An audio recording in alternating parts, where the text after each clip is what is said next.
Bismillahirrahmanirrahim. Assalamualaikum warahmatullahi wabarakatuh. Waalaikumsalam warahmatullahi Alhamdulillah wassalatu wassalamu ala asrofil anbiya'i wal mursalin wa ala alihi wa sahbihi ajma'in amma ba'. Alhamdulillah sahabat cinta silat dimanapun berada. Alhamdulillah hari ini hadir kembali Kampung Silat Jampang untuk melakukan diskusi terkait dengan pengembangan silat. Nah, hari ini kita membahas tentang bagaimana strategi menyiapkan atlet di dalam persilatan. Nah, hadir pada kesempatan hari ini tokoh-tokoh pelatih ya di beberapa perguruan dan khususnya yang akan membahas tentang masalah keatletan itu tadi. Yang pertama di sini hadir namanya Mas Ari Winarko ya, Mas Ari Winarko, biasa panggil Mas ya. Ari. Mas ya, Mas Ari ya. Kalau di PD itu memang panggilnya Mas ya. Mas Kak, dan Mbak. Mas dan Mbak. Mas dan Mbak. Oh ya, jadi biar awet muda terus. Mas Ari Winarko ini dari Prisadiri, beliau adalah pelatih Prisadiri di Jampang ya, di Bogor, Jawa Barat. Yang satunya lagi, nah ini disebutnya Bang. Abang. Karena orang Betawi ya, Betawi ora ya. Oh, Betawi orang. Jadi panggilnya Abang. Abang. Jadi Ya. Bang Imang namanya singkat. Tadi ditanya Imang siapa? Bang Imang. Bang Imang aja. Beliau ini pelatih JSA, yaitu Jampang Silat Academy, yang dari perguruannya adalah Satria Muda Indonesia. Ya, terima kasih ini kehadirannya Mas Ari dan Bang Imang. Jadi satunya Mas, satunya Bang gitu ya. Mas, jadi dari NKRI-nya ada. Baik. Nah, hari ini kita akan membahas tentang keatletan. Nah, memang kan kita tahu bahwa di silat ini kan ada unsur tradisinya yang terus kita latih ya, ada silat-silat, pertandingan silat tradisi yang menjaga tentang budaya dan seterusnya. Kemudian ada dari sisi atlet ya yang kita siapkan menjadi mereka adalah atlet-atlet yang berstandar, mudah-mudahan sih harapannya sampai nasional dan kemudian internasional. Dan beliau ini orang-orang yang sudah berpengalaman. Nah, kita ingin menggali nih kira-kira anak-anak kita didik silat ini tadi Bang sama Mas, kira-kira bagaimana minat sampai sekarang ini di dalam dunia keatletan. Dan mungkin juga perlu diangkat juga nanti bagaimana sih memotivasi anak ya terkait dengan belajar silat. Yang namanya atlet itu kan latihan fisiknya lebih berat dibandingkan, mohon maaf, yang latihan tradisi. Tradisi kan memang lebih kepada seni. Atlet ini kan benar-benar ada training center yang, wah, Masya Allah itu, dilatih speednya, endurance-nya, powernya yang harus totalitas itu dikuasai oleh anak-anak tersebut. Nah, anak-anak itu apalagi sekarang dunia gadget ya, main HP. Ngapain sih lari-lari cepet-cepet begitu? TikTok, ya ngapain sih main TikTok aja enak ya. Kalau mau ke jauh-jauh ya pakai motor aja. Ngapain pakai lari, ngapain pakai latihan harus keras dan segala macam. Yang tanda petik nih, atlet itu tanda petik ya, nggak enak gitu. Iya, gitu ya. Kayak saya ngelihat latihannya dulu, saya zaman muda juga sering ikut pertandingan IPSI gitu kan, bagaimana latihan training di training center itu luar biasa sampai muntah-muntah begitu ya. Luar biasa lah. Nah, zaman dulu kan lain. Kalau zaman dulu itu kesannya saya itu semangat banget, seneng gitu. Ya. Nah, nggak tahu kalau zaman sekarang. Nah, mungkin silakan. Ini pertama Bang Imang dulu ini untuk menyampaikan strateginya, motivasinya terkait dengan dunia peratletan itu tadi. Baik. Assalamualaikum warahmatullahi wabarakatuh. Waalaikumsalam warahmatullahi Tadi sudah diperkenalkan. Kebetulan saya dari SMI, cuman melatih di Silat Academy yang ada di zona Madinah. Dan kalau kita kembalikan atlet, memang seperti tadi Bapak Ustadz bilang, memang berat. Pertama, memang yang harus kita tekankan pertama ketika anak itu mau jadi atlet, itu awalnya adalah kesungguhan, tekad.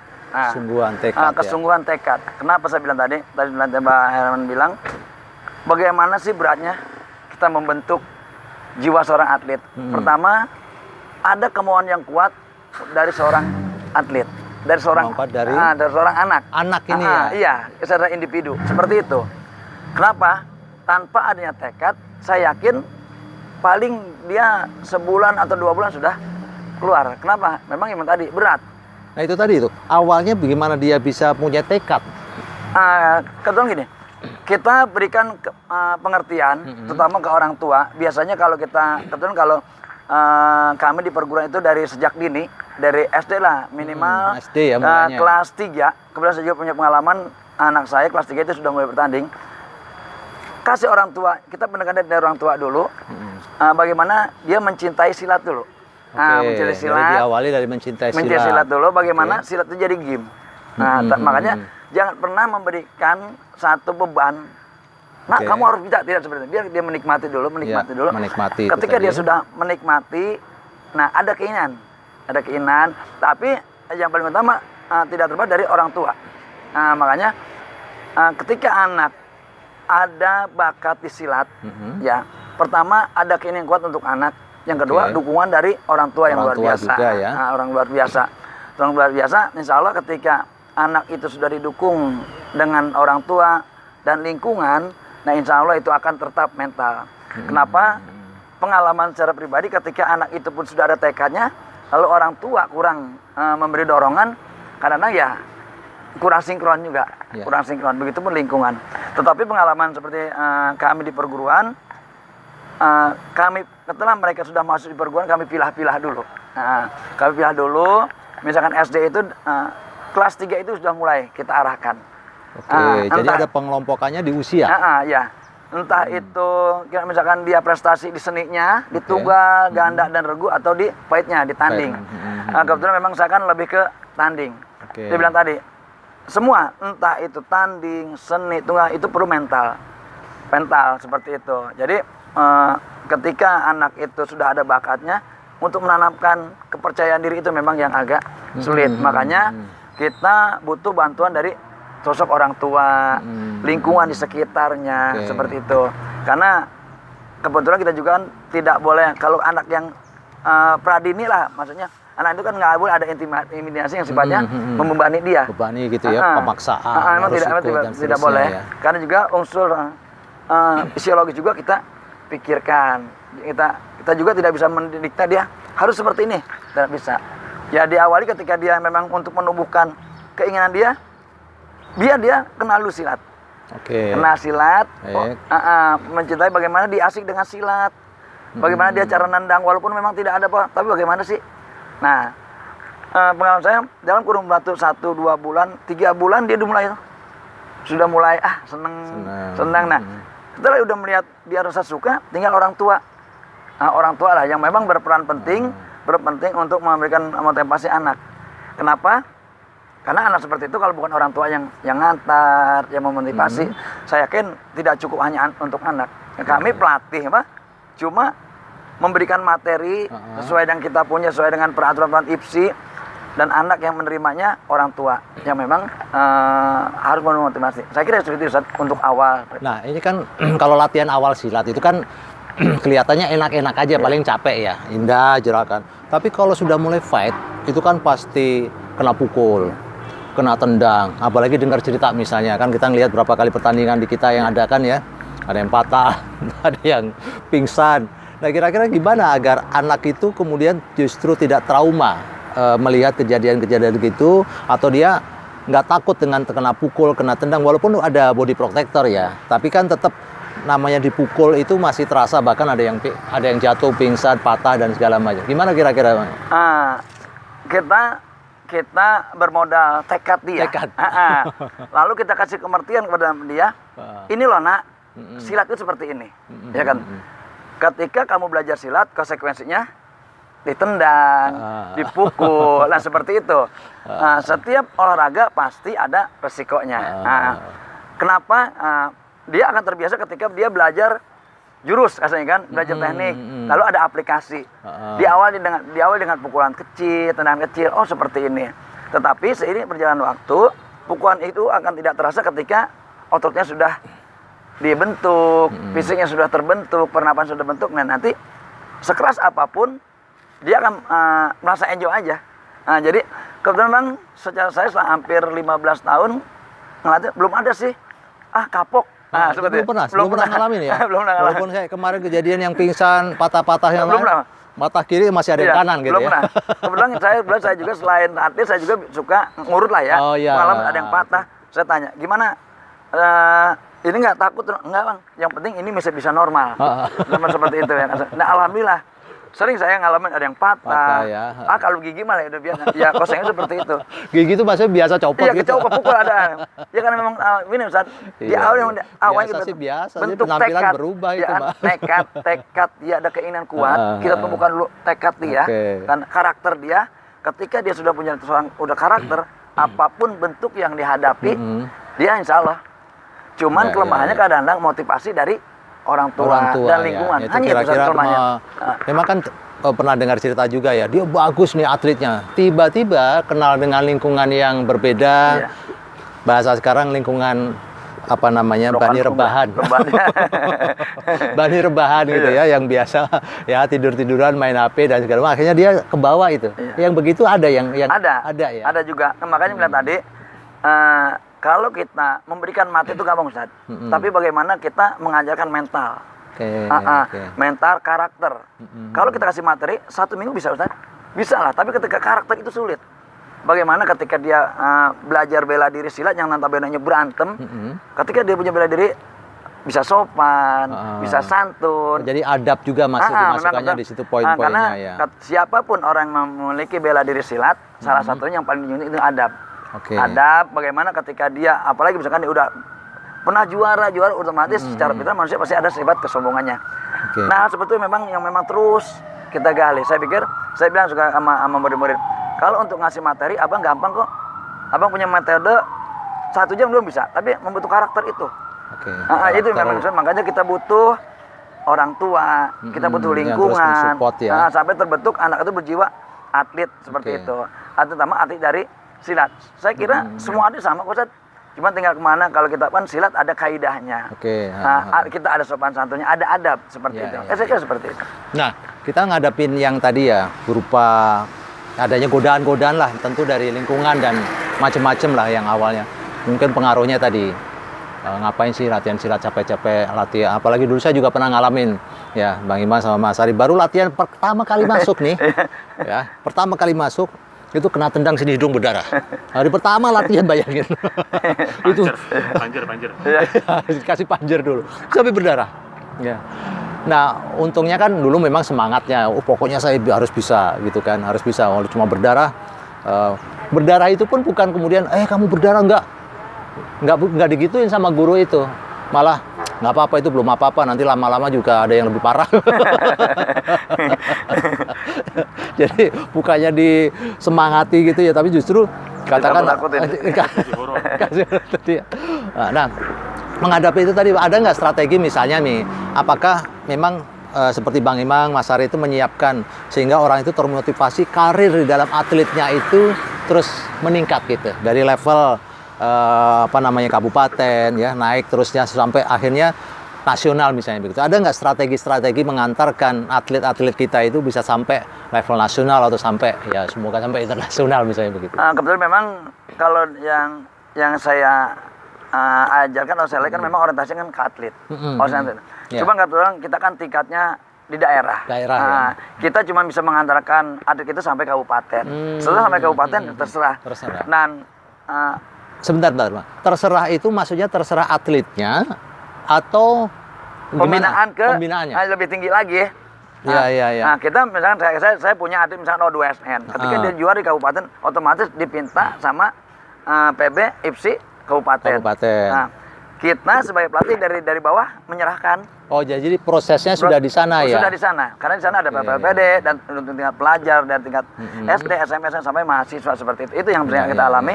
Kami yang di bawah ya mendidik mereka, kena silat, mencintai silat, punya dasar beberapa kali pertandingan, lalu ikut seleksi O2S dan sebagainya. Ketika memang dia sudah berprestasi, kita serahkan ke IPSI kabupaten maupun kota. Seperti itu. Jadi memang akhirnya terkait dengan IPSI maupun apa selain IPSI yang sangat mempengaruhi apa kira-kira untuk jenjang karir dalam dunia atlet? Kebetulan kalau saya pribadi mencontohkan ke anak. Ketika saya bicara saya contohkan dulu kan. Kebetulan anak saya dari kelas 3 SD itu sudah juara tunggal. Termotivasi. Awalnya memang seperti itu, nggak suka dikasih jajan, mau ketika dia sudah coba. Dan kebetulan masuk SMP pun, dia kebetulan dia mahasiswi dari SMP 6 Bogor, dia udah jalur prestasi. Seperti itu. Dan modal itulah saya berinteraksi dengan para orang tua bahwa ketika anak itu belajar silat, dia bisa bantu untuk jalur prestasi, entah sifatnya dari tingkat SMP, SMA, dan kuliah. Karena kita sudah tahu ada beberapa anak-anak jasa juga sudah bisa kuliah di UPI dari jalur Oh iya, prestasi. Seperti itu. alhamdulillah ya memang seperti si siapa tuh namanya? Yeni. Yeni, Nah, ya. dengan Kang Silvi ada tuh. Silvi ada? Silvi. Silvi? Anaknya Bapak Gani tuh yang dari Oh, Auri. Sekarang di mana tuh? Dia di UPI. Oh, masuk UPI juga dari jalur prestasi. prestasi juga. Oh, alhamdulillah. Jadi ada dua itu tuh ya. Iya. Sekarang selain Yeni sama mudah-mudahan nanti anaknya Mas Ari juga demikian ya. Nah, satu lagi Mas untuk Bang Imang ya. Jadi ketuk-ketuk kadang-kadang Bang sama Mas gitu. Nggak apa-apa. Satu lagi AA atau satu lagi siapa biar tambah bingung. Gini, tadi kan sudah digambarkan bahwa kalau masuk jenjang berikutnya itu udah dilepas aja gitu ya. Nanti dia akan tapi kira-kira ada nggak peran kita nanti memberikan arahan atau Bang Imang atau Mas Ari nanti bisa melengkapinya agar anak itu ngerti jalannya. Nah, kalau kamu tuh mau jalurnya prestasi sampai nggak hanya kabupaten, bisa provinsi sampai nasional itu jalannya sampai mana nih? Saya kan dulu pernah ngalami ya waktu SMA itu menang, saya juara gitu kan. Dijanjiin sama waktu itu ya di sebuah daerah, saya nggak sebutin namanya. Kamu nanti akan masuk dalam training center tingkat berikutnya. Tungguin nggak nongol-nongol sampai tua begini. Nah, artinya itu kan bagian dari manajemen juga ya. Walaupun daerah bukan berarti kemudian dia berhenti berprestasi di daerah saja. Kita harap tentu kan dari daerah-daerah ini berprestasi sampai ke jenjang-jenjang nasional. Nah, tahap-tahapannya dan mungkin apa yang bisa kita support selain dari latihan-latihan yang sudah ada itu tadi untuk bisa jenjang berikutnya tadi, Bang Imam. Dan ketika kita sudah kita bilang, nak ketika kamu memang juara di kejuaraan ini, misalnya ada beberapa juara, lalu ikut seleksi PPD di tingkat kabupaten. Nah, disitulah karir kamu ditentukan. Bahkan kita kembalikan ke mental, seperti ke mental kita. Ketika sudah digaris di PPD yang sifatnya di kabupaten, pengurusan training center di kabupaten, berarti kan lebih. Nah, dia sendiri yang menentukan. Kita sebagai pelatih ataupun seperti orang tua memotivasi.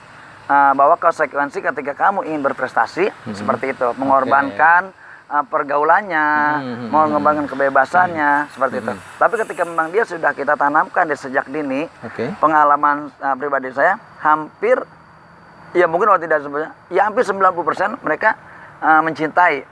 Paling mereka nanti tergusur oleh generasi, karena kan dia tinggal remaja, dewasa seperti itu. Kebetulan di SM itu ada ketika dia sudah dewasa di remaja, dia dikuliahkan, dioper. Ada beberapa atlet kabupaten itu yang di SM yang ada di Kota Banten, nah seperti itu. Jadi kita tuh kasih gambaran-gambaran ada sisi pahitnya dalam segi latihan. Ketika anaknya prestasi, ketika kalian berprestasi, kalianlah nanti yang menikmati. Dan kebetulan juga pengalaman saya pribadi banyak anak-anak yang mantan atlet itu dia mentok di finansial, dan ketika dia masuk kerja itu sertifikat perguruan, sertifikat bela diri itu bisa membantu menjadi untuk security. Nah, seperti itu. Untuk cari kerja, mau tadi lanjutin kuliah tadi ya, sudah 2 orang tadi jalur prestasi untuk kerja mah udah banyak lah ya. Nah, dari pengalaman silat itu tuh. Apalagi tambahan Ustaz. Apalagi sekarang lebih banyak kan klub ya. Kalau kita anak-anak kita latih secara profesional, akademisnya kita latih, bisa kok bikin klub anak-anak bermain dari silat. Nah, itu bisa dijadikan ya pemasukan untuk pengembangan dari silatnya. Kebetulan saya juga punya beberapa murid yang hasil dari menafkahi diri dia dan keluarga itu dari ngajar silat di sekolah-sekolah. Jadi sebenarnya pun dari tadi latihan-latihan tadi baik atlet maupun prestasinya tadi bisa nanti untuk kedepannya itu bisa mencukupi keluarga lah. Alhamdulillah. Jadi tidak ragu-ragu dengan belajar silatnya itu. Sampai dia ada yang sudah 3,5 juta Ustaz. Masya Allah. Sebulan seperti itu. Ya, karena memang kita juga saya ingin membuktikan bahwa silat juga bisa loh dijadi mata pencaharian walaupun di awal tidak seperti itu.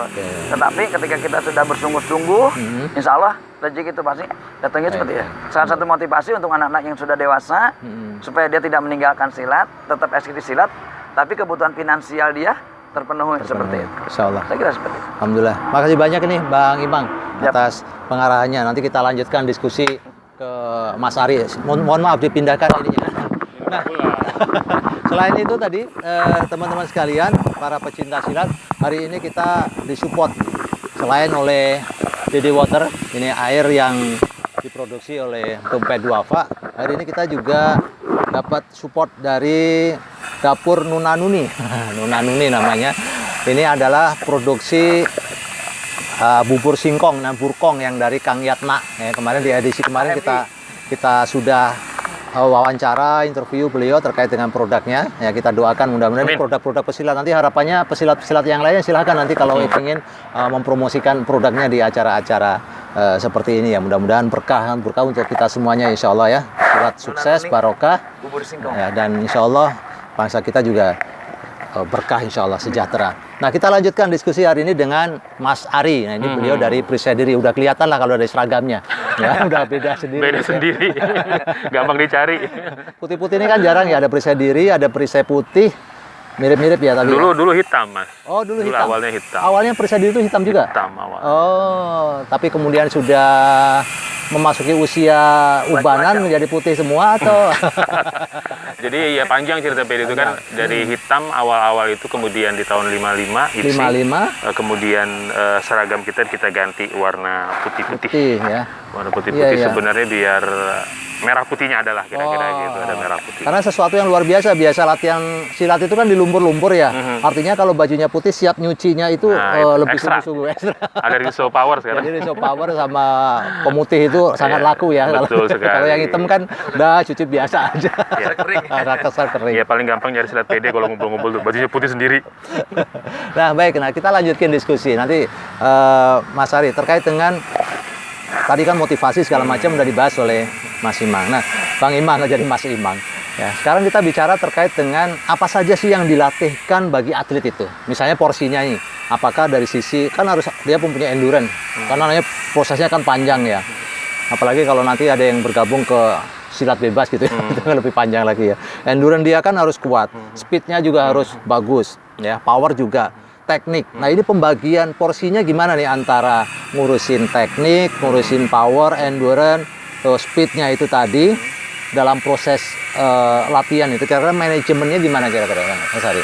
Ini yang harus dimiliki oleh seorang pelatih ya, karena memang di samping kekuatan mental. Oke, mental pertama mental ya. itu adalah pertama itu kalau udah everything. Udah grogi itu udah Mental is everything ya di silat itu. Mental itu kalau sudah mentalnya jatuh, blank dia sudah. Nggak keluar tekniknya, ya sudah terima saja kalau nggak lempar anduk atau jadi sansa. Jadi sansa gitu.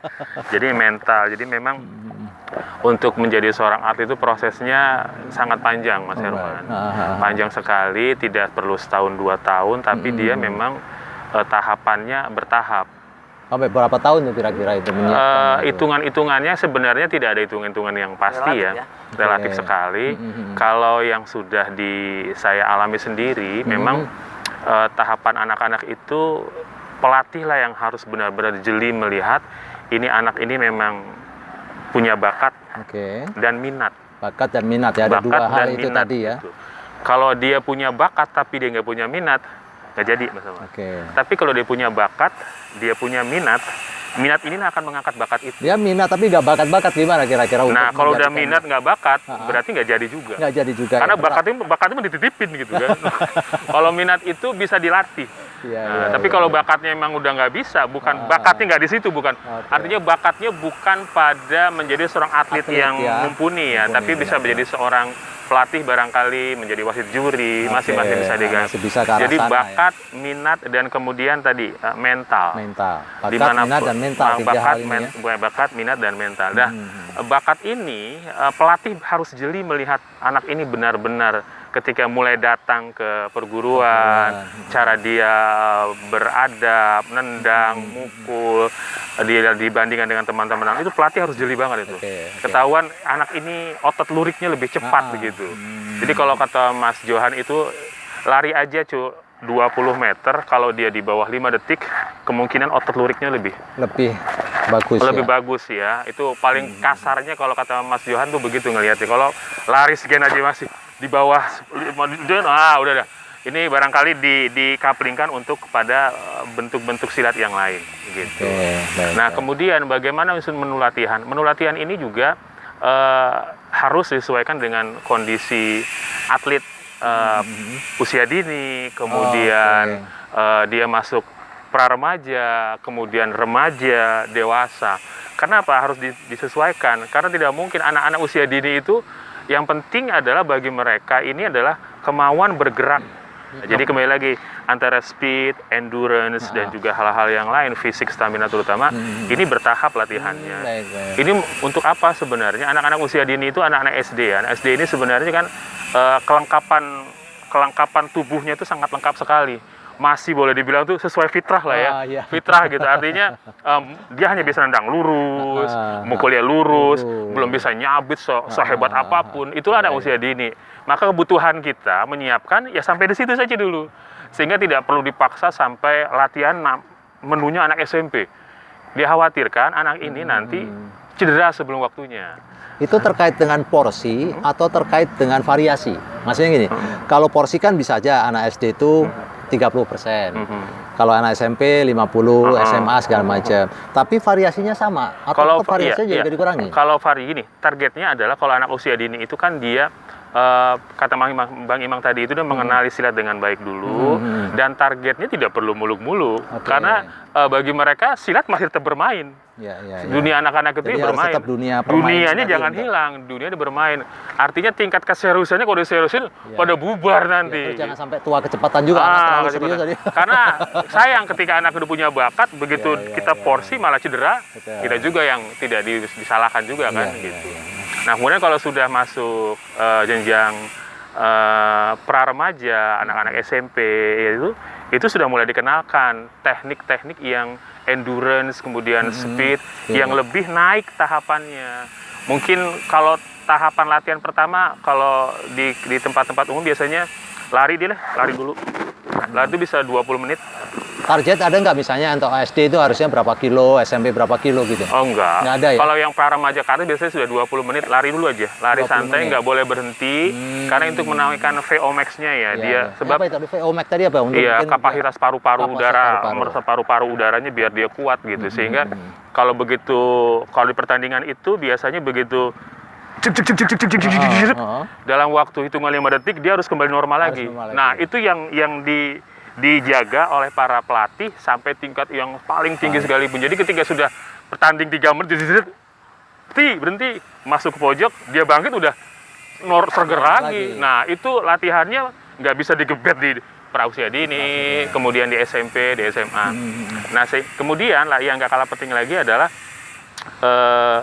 menjaga mood anak-anak latihan. Anak-anak termasuk anak SD aja atau semua usia nih? Semua usia, banyak hal. Karena memang kejelian pelatih ya dalam ini melihat kejuaraan mana saja yang bisa diikuti sama anak, mana yang sifatnya hanya untuk coba dalam artian naikin pride-nya dia, naikin motivasinya dia, mana yang benar-benar ini menjadi sebuah target man kamu nih yang ini sebenarnya. Jadi sebelum masuk sini kamu lampaui ini dulu. Kalau belum bisa berarti jangan dipaksakan. Dan kemudian juga sosok pelatih yang seperti Bang Imang barangkali ya, sosok pelatih yang menarik. Sosok pelatih yang enjoy, no pressure, tapi dia memberikan pemahaman yang baik kepada anak-anaknya. Tapi ala kuliah sebenarnya yang paling penting menurut saya adalah mental pertama justru ya. Fisik itu nomor mental itu bisa mengalahkan segalanya menurut saya. Kalau mental itu, kalau mentalnya suruh lari setengah jam lari, ikuti saja dan ikuti instruksi pelatih. Kemudian saya yakin pelatih punya agenda khusus kenapa harus latihannya seperti ini pembentukan tendon pembentukan tulang ininya, pembentukan arah tendangan yang benar seperti apa, lancarnya seperti apa, itu sudah dipahami benar oleh pelatih, sehingga pelatih itulah yang bertanggung jawab ketika pada saat pertandingan. Nah, itu terkait menarik ini tadi strategi tadi terkait dengan pelatihan ya. Tadi kan bahwa pelatih itu harus memahami bahwa latihan ini menghasilkan kekuatan ini, speed ini ya, tendon ini dan seterusnya tadi. Itu diajarkan di perguruan atau diajarkan di dunia keatletan itu tadi? Ada dua, Mas Herman, ada dua sebenarnya. Kalau di perguruan masing-masing sudah punya kaidah ya, sudah punya kaidah yang baku, baik itu filosofi gerakan, kenapa harus begini dan latihannya harus bagaimana, itu ada filosofinya.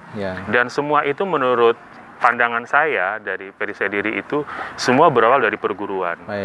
Semua berawal dari perguruan, kelengkapan jurus, kelengkapan menangkap, membanting, menendang, memukul, menghindar, itu semua sangat lengkap, lengkap adanya di Ada di perguruan. perguruan masing-masing. Jadi ya. saran dari saya adalah kita semua di perguruan jangan merasa rendah diri bahwa Ya. semua sudah ada di perguruan. Artinya maksud saya adalah ketika itu diserahkan di perguruannya masing-masing, maka masing-masing mempunyai karakteristik yang berbeda dalam memberikan pelatihan. Betul. Beda kalau itu menjadi standar keatletan misalnya, maka standar keatletan semuanya sama Iya. bahwa standar Nah, atlet silat itu Sekarang harus begini. sekarang atlet itu pelatih juga harus banyak belajar lagi ya. Jadi sekali lagi saya katakan kalau kelengkapan jurus semua perguruan itu punya semuanya. Punya ya, baik. Sudah sangat kaya Betul, sekali. betul. Nah, ketika sudah masuk ke dalam bentuk training center, yang dilatih itu ya tadi itu saja. Nendang, Nah, mukul, pukul, banting, jatuhin, Jatuhin. menghindar, menghindar. plus sama speed, endurance-nya, Endurance daya juga. tahan, VO max-nya itu. Jadi begitu masuk ke dalam dunia atlet, maka yang dilihat lagi bukan lagi jurus perguruannya, tapi yang dilihat itu adalah bagaimana dia. Contoh lah WW Wita umpamanya. Dia tekanannya itu udah luar biasa sekali. Iya, Ya iya, sudah, ini dilatih 1000 kali, Makanya kan dimatangin kemarin lah. sempat viral yang sampai dek gitu langsung. Jadi ya itu, jadi memang di mana dia belajar T? Di perguruannya. Perguruannya. Di mana bersabit? Di perguruannya. Kan nggak mungkin belajar di T di mana? Iya. T-nya nggak mungkin belajar dia di keatletannya, tapi di keatletannya itulah dilatih. Seperti anak Oke. saya dulu waktu belajar tekanan udah di PLP itu ya latihannya T aja. Dimatengin di situ ya. Dimatengin, dimatengin. Skill, memang itu skill. Speednya dimatangin. Jadi kalau sudah keatletan berarti yang sudah dimiliki diperdalam lagi, dikunci lagi di dalam lagi, sehingga itu menjadi sebuah kesatuan dia menjadi seorang atlet dengan punya senjata pamungkas. Ya, ya.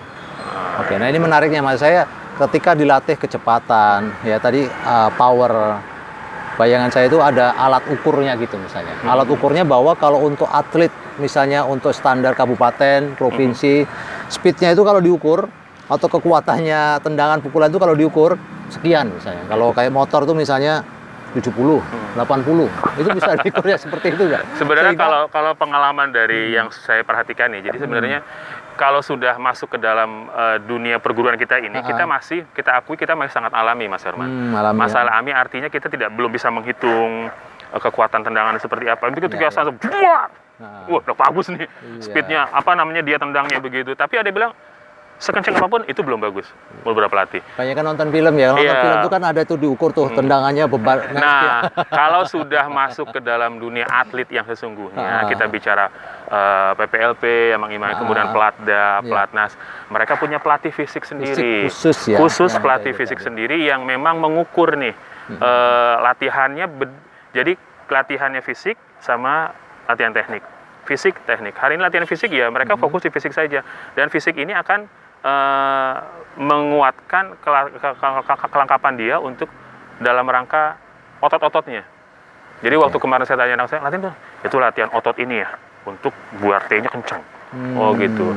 Tapi latihan itu aja. Nanti dilihat sama pelatih saat sedang latihan tekniknya dilihat. Wah, anak ini ototnya belum jadi. Nah, kalau belum jadi berarti memang harus ada proses lagi yang harus diikuti. Karena sudah masuk ke atlet ya. Kalau masuk ke atlet, sebenarnya kalau di perguruan udah lengkap lah semua itu. Cuma memang kan kalau sudah masuk atlet kan sudah sangat saintis. Sudah harus larinya bagaimana, dan nggak kalah penting adalah makanan. Nah, nutrisi itu tadi penting. Karena kita pernah dengar bahwa atlet kita ini kekuatannya awalnya kuat, tapi ternyata daya tahan tubuhnya ya tidak terlalu lama. Iya, ini di betul, nutrisi. atlet begadang. Jadi kalau memang makanan, kalau latihannya sudah digeber kayak apapun, terus tidak perhatikan makanan, pola hidup. Kita lagi bicara masalah atlet, berarti sudah bicara masalah kesehatan juga, kesehatan badannya. Maka waktu cerita anak saya di sana tuh dia bilang nggak pernah ada sambal. Oh, jadi sambal itu pantangan. Sambal di sana. Makan ada masalah apa dengan sambal kalau di dunia? Iya, kalau lebih cepat capek. Gitu ya? Lebih tidak. Wah, baunya nggak enak dong. Minum es nggak boleh minum es. Saya kira kalau minum es sih oke ya. Gorengan, kerupuk, segala macam oke. Dan porsinya. Kalau sambal ini agak bingung saya. Iya, kalau di sana kan kalau sudah masuk dunia atlet, maka semua itu harus disiplin. Oke. Disiplin. Kalau kita di sini kan masih ngerambang-ngerambang. Ini nggak boleh masih makan. Tapi kalau sudah masuk di dunia atlet seperti anak saya dulu di sana, waktu makan harus tepat waktu. Istirahat tepat waktu. Dan porsi makanannya pun yang dia kondisinya masih di bawah berat badan, porsi makannya beda. Oh, ditambah malah. Ditambah. Bagi mereka yang porsi badannya kelebihan, menu latihan juga akan beda. Sebab menjadi atlet silat itu antara stres dan tidak stres sebenarnya Mang ya. Dia harus menjaga berat badan ideal, nggak boleh naik, nggak boleh turun. Kalau naik nanti dia juga beban. Kalau dia kalau dia turun juga repot juga gitu. Maka segalanya di samping dia harus disiplin udah. Iya, saya dulu ngalami itu. Kelebihan 1 kilo itu larinya jam habis duhur itu, jam 1. Ya kalau di kampung, larinya di kampung begini. Ya, langsung jam-jam siang-siang itu untuk mengurangi berat badan, pas ditimbang ada di bawah gitu ya. Pas ya. Ngerasain. Itu kan gaya tradisional banget itu kan ya. Itu kan gaya tradisional banget. Kalau begitu kan maka yang dirugikan ya atlet sendiri, dia nggak siap. Maka kalau sudah bicara pada atlet yang sesungguhnya, maka perguruan sebenarnya juga harus banyak belajar untuk memanage dalam artian makannya. Dan kita kan nggak bisa 24 jam kalau di perguruan ya. Jadi kita hanya menggaris bawahi kalau pertandingan minimal ada pertandingan 3 bulan sebelumnya ya makan dijaga, begadang segala macam. Sebab kalau nggak begitu, apapun kita berikan dia akan rontok dengan sendirinya. Dari makan yang nggak dijaga, dia begadang, begitu latihan denyut jadinya masih di bawah standar, berarti anak tadi malam begadang. Mas Herul sering banget tuh, begitu datang, Mas Herul datang jadi cek ini, begadang. Oh, udah ketahuan ada begadang mah. Mau digeber kayak apa juga dia ketunjuk kalau dia. Iya, dia langsung malah begini. Begitu latihan, nah kurang nih segala macam. Jadi penting itu mengetahui kondisi badan secara umum. Betul. Dan yang terakhir adalah menjaga maintenance psikis ya.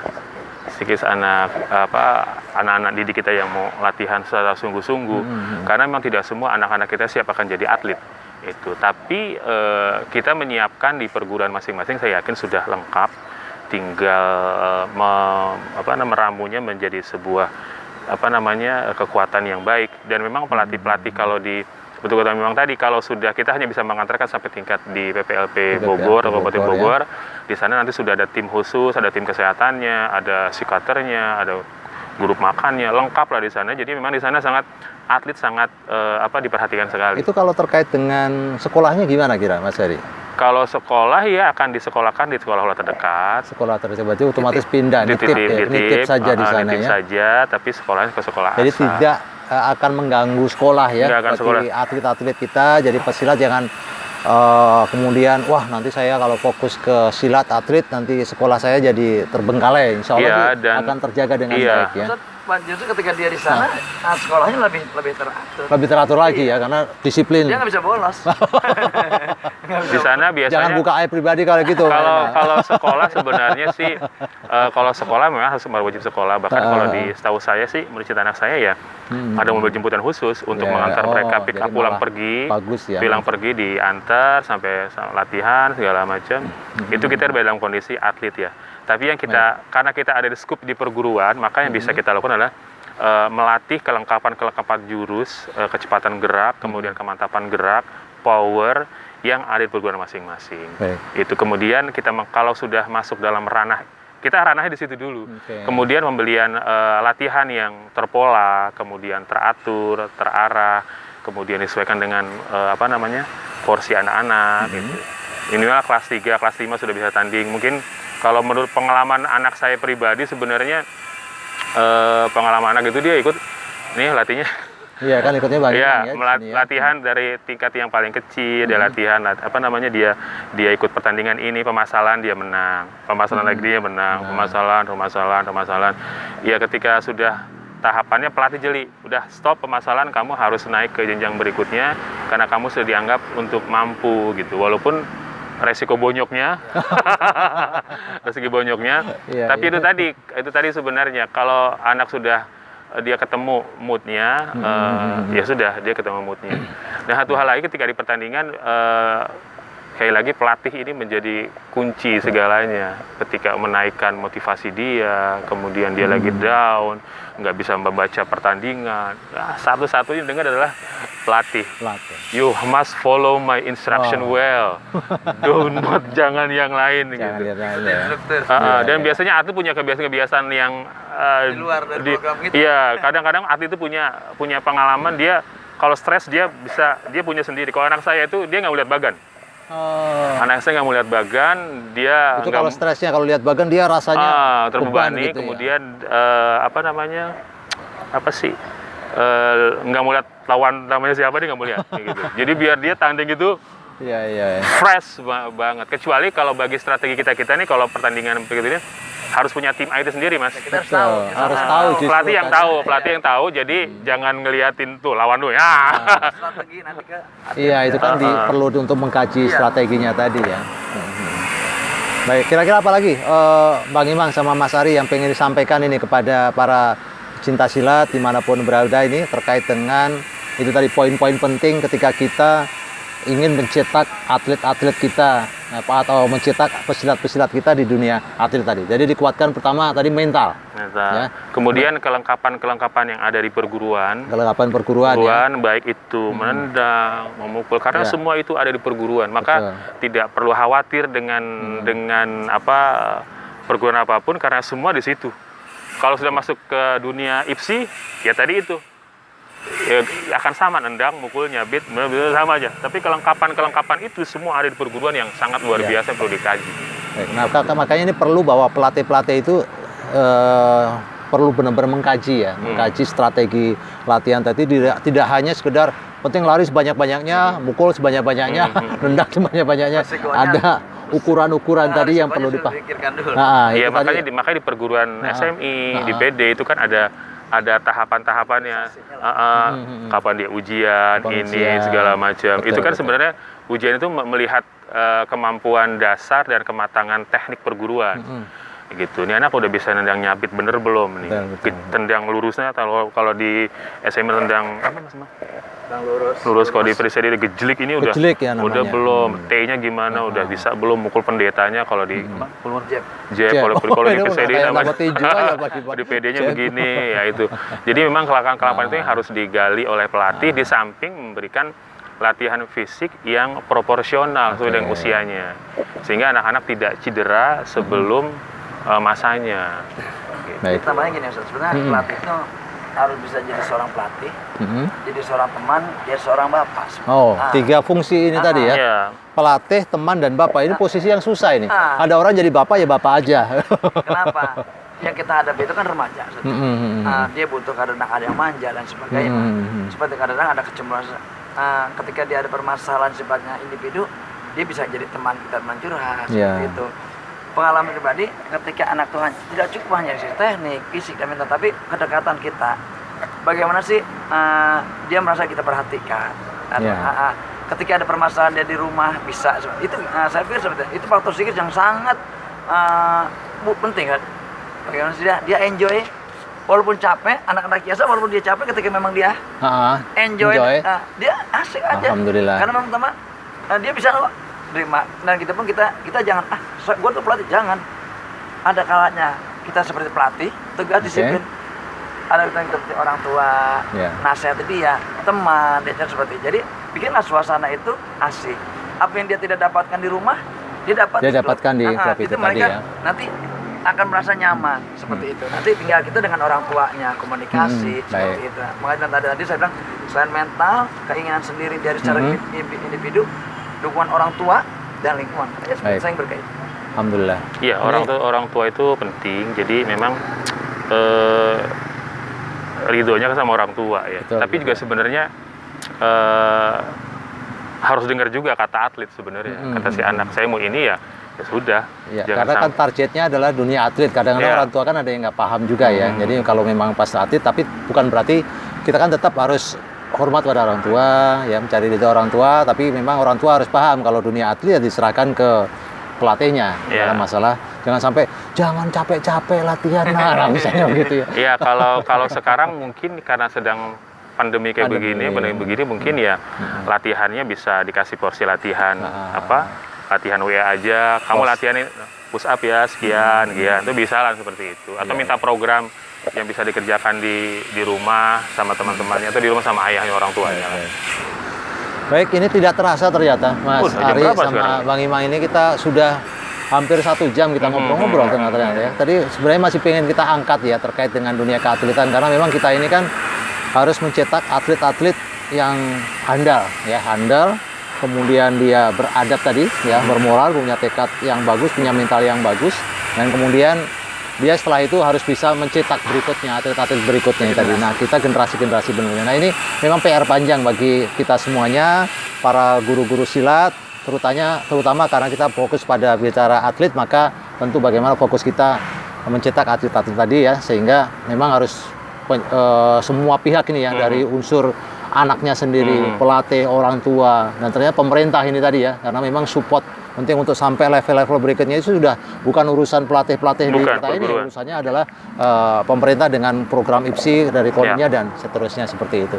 Baik, para pecinta silat semuanya, alhamdulillah kami ucapkan terima kasih sebesar-besarnya kepada Mas Ari dan juga Bang Imang atas ilmu yang bisa disampaikan pada hari ini. Mudah-mudahan silat kita semakin berkembang, kita cetak atlet-atlet terbaik kita yang insya Allah bermanfaat untuk dirinya, keluarganya, dan untuk bangsa dan negara kita.